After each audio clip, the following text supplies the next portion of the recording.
以你為例啦，我暫時見到嘅就係咧，你都有一般 OL 嗰啲嘅問題。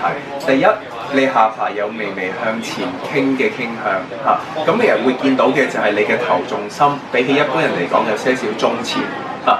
耳仔一般嚟講咧，我哋應該係同個肩膊位置成一直線嘅。你有微微向前傾嘅傾向，譬如好似你而家可以試下將頭左右嘅做旋轉，左右。咁你會見到一個問題就係其實你擰左右嘅時候，你唔能夠擰到180度嘅。咁但係其實咧，擰到180度係應該係一個基本嚟嘅。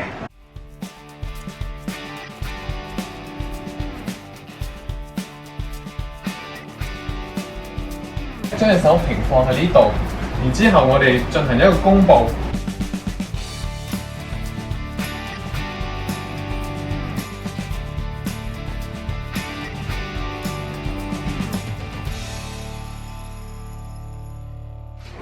咁另外一邊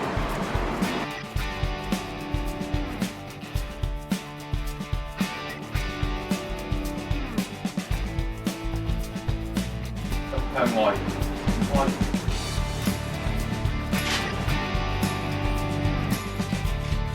我今次都聽到你頭先即係幾個嘅資訊，我覺得應該非常之有用啦。咁今次就麻煩晒你啦。